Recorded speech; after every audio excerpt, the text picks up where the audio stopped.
खत्म भी हो जाएगा जब भगवान प्रकट होंगे, जब जन्म लेंगे, और उसके बाद वो तस्वीरें भी जो देश भर से आएंगी हम अपने दर्शकों को दिखाएंगे। लेकिन इस बार का मुहूर्त क्या है, क्यों आखिर ये खास हो जाता है भगवान श्री कृष्ण का जन्मोत्सव? क्या कुछ और खास बातें इससे जुड़ी हुई?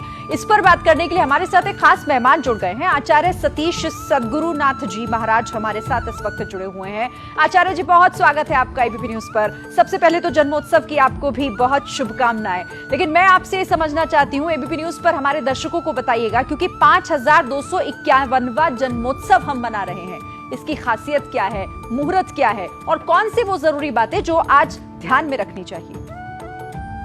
शरीन जी, बहुत बहुत धन्यवाद। सबसे पहले तो आपको और आपके सभी दर्शकों को बालकृष्ण लाल की, लड्डू गोपाल के जन्मोत्सव की, वर्धापन दिवस की, जन्माष्टमी की ढेर सारी शुभकामनाएं। बहुत शुभ हो, बहुत श्रेष्ठ हो। ये जन्मोत्सव केवल जन्मोत्सव नहीं है, ये केवल उल्लास नहीं है, ये केवल आनंद और उत्सव नहीं है, ये तो आपके आत्मा में बैठे परमात्मा को नमन करने का अद्भुत साधन है।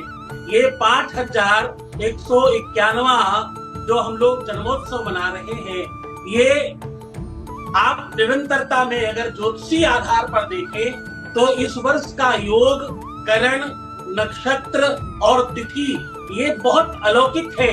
तिथि वारम च नक्षत्रम योगः करणमेव च, ये यात्रा अपने आप में बहुत अलौकिक है।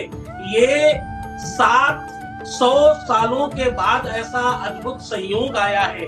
ये ऐसा अलौकिक समय है। इस समय में जागरण करना, इस समय में उनका नाम जप करना, इस समय परमात्मा का नामस्मरण करना, ये किसी भी इच्छा की पूर्ति के लिए सर्वश्रेष्ठ मुहूर्त है। जब बहुत सारी तिथियां, बहुत सारे संयोग, बहुत सारे नक्षत्र और अलौकिक शक्तियां एक साथ इकट्ठी होती हैं, तब भी ऐसा अद्भुत संयोग और ऐसा मुहूर्त नहीं मिलता जो आज बालकृष्ण लाल के जन्मोत्सव पर मिल रहा है। बहुत अद्भुत तरीके से आपने बताया आचार्य जी कि आखिर इसकी महत्वता क्या है, क्यों आखिर मुहूर्त बहुत जरूरी होता है, और उन लोगों के लिए जो आज घर पर बैठकर जन्मोत्सव की तैयारियां कर रहे हैं, क्या कुछ खास ध्यान भी इस वक्त रखना चाहिए? क्योंकि अभी जन्मोत्सव में थोड़ा सा समय बाकी है, मतलब जन्म लेने में अभी कुछ समय का, कुछ मिनटों का अभी वक्त बचा हुआ है।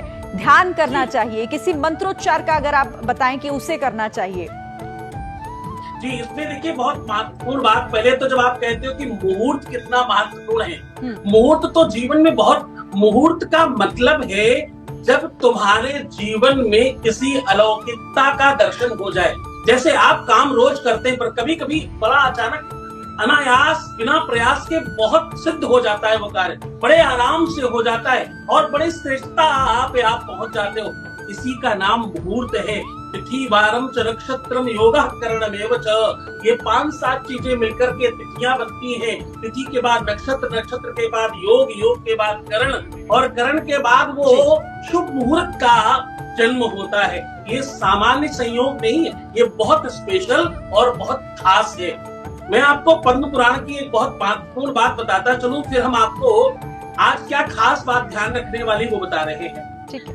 पद्म पुराण में लिखा है, वेद चक्षु किलेदम स्मृतम ज्योतिषम श्रेष्ठता चांग मध्योति तेनोच्यते संयतो पीतरैः कर्णनासादपि चक्षुषांगे नहीनो न किंचित करा।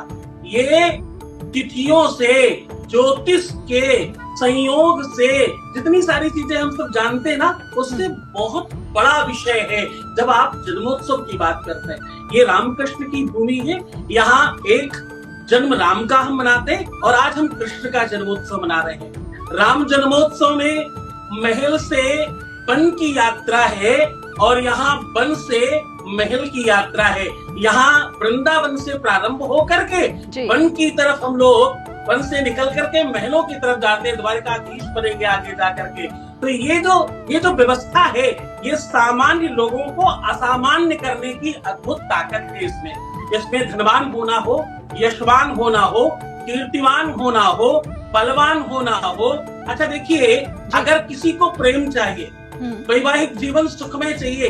कोई तो इन्हें प्रेमी के रूप में देखता है बंसी बजाते हुए, हाँ? बिल्कुल। कोई इन्हें बलवान और युद्ध के कौशल पर देखता है महाभारत के रूप में। बिल्कुल, आप सही कोई कह रहे हैं आचार्य जी, और राजनीति इसीलिए तो में इन सब नीति चीजों का जानता है। प्रतीक, इसकी प्रेरणा जो मिलती है वो भगवान कृष्ण से मिलती है। आचार्य जी आप रहिएगा मेरे साथ, जरा तस्वीरें एक बार हम अपने दर्शकों को दिखा दें, क्योंकि अलग अलग जगहों से बहुत ही खूबसूरत तस्वीरें सामने